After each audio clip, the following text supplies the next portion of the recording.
Assalamualaikum warahmatullahi wabarakatuh. Selamat siang teman-teman, bagaimana kabarnya hari ini? Semoga teman-teman selalu dalam keadaan sehat dan tetap semangat dalam belajar.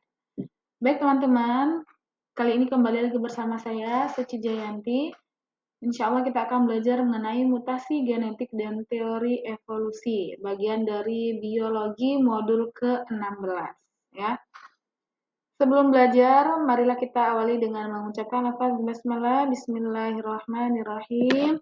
Dan silakan teman-teman untuk menyiapkan alat tulisnya, untuk menyiapkan tempat duduk yang paling nyaman, ya. Oke. Adapun tujuan pembelajaran kita hari ini adalah yang pertama, menjelaskan konsep mutasi genetik dan penyebabnya. Yang kedua, teman-teman mengidentifikasi macam-macam mutasi gen dan kromosom. Yang selanjutnya adalah teman-teman dapat menjelaskan dampak mutasi bagi kehidupan, teman-teman memahami teori-teori evolusi dan bukti pendukungnya, dan teman-teman bisa menjelaskan faktor-faktor yang mempengaruhi adanya evolusi.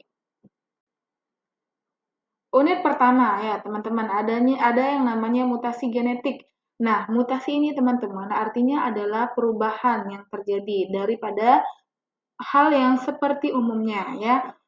Oke, mutasi itu adanya perubahan materi genetik atau DNA ya. Ada mutannya organisme hasil mutasi dan mutagennya faktor penyebab mutasi. Adapun jenis mutasi ini ada dua ya teman-teman. Yang pertama adalah mutasi gen, di mana terdiri dari titik missensi, nonsensi, dan friendship. Yang kedua adalah mutasi kromosom, yang terdiri dari deleksi, duplikasi, inversi, translokasi, dan aneuploidi. Ya. Oke, apa penyebab mutasi teman-teman? Yang pertama ya, adanya faktor alami atau secara spontan. Yang kedua adanya faktor buatan atau induksi. Yang ketiga adanya penyebab dari fisik, baik itu karena radiasi sinar X ataupun radiasi sinar UV ya. Yang ketiga dari kimia, adanya bahan kimia tertentu yang menyebabkan adanya perubahan. Selanjutnya ada dari faktor biologis, adanya virus atau mikroorganisme, dan terakhir dampak mutasi bisa positif, variasi genetik atau negatif penyakit dari genetik itu sendiri. Ya. Unit kedua mengenai teori evolusi.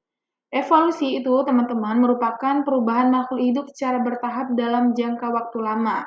Adapun teori-teori evolusi itu ada dari teori Lamarck mengenai evolusi karena penggunaan atau ketidakgunaan organ, ada teori dari Darwin tentang seleksi alam, teori dari Weismann tentang teori plasma germinal, teori sintetik modern mengenai kombinasi mutasi, seleksi, rekombinasi genetik, drift, dan lain sebagainya ya.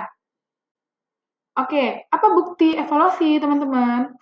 Kita akan bahas ya. Buktinya yang pertama ada fosil, catatan perubahan organisme, anatomi perbandingan, homologi versus analogi, embriologi, kesamaan perkembangan awal, biokimia, kesamaan DNA dan protein, dan persebaran geografis organisme. Selanjutnya kita akan belajar mengenai faktor penyebab evolusi, teman-teman. Ada beberapa faktor yang melatar belakangi adanya evolusi, yakni yang pertama adanya mutasi atau sumber variasi genetik. Yang kedua, rekombinasi gen. Selanjutnya adalah seleksi alam. Yang keempat adalah aliran gen atau perpindahan gen antar populasi. Yang kelima adalah genetic drift atau perubahan frekuensi gen acak. Selanjutnya adalah adanya spesiasi atau pembentukan spesies baru, dan terakhir itu berdasarkan hukum Hardy-Weinberg. Oke. Baik, teman-teman, itu pembelajaran kita hari ini. Kita bisa menarik kesimpulan bahwa pertama, mutasi itu adalah perubahan gen atau kromosom yang menimbulkan adanya variasi. Mutasi itu bisa dialami mutasi itu bisa alami ya, maupun buatan, sehingga bisa berdampak positif maupun negatif. Adapun evolusi, teman-teman, merupakan perubahan makhluk hidup sepanjang waktu. Adapun teori-teori yang kita pelajari hari ini ada teori Darwin, Lamarck, dan sintetik modern, memberi dasar pemahaman evolusi, dan terakhir adalah evolusi dipengaruhi oleh mutasi, seleksi alam, rekombinasi, dan faktor lainnya. Baik teman-teman, itulah pembelajaran kita hari ini. Semoga apa yang kita pelajari ini bisa bermanfaat, bisa dipahami.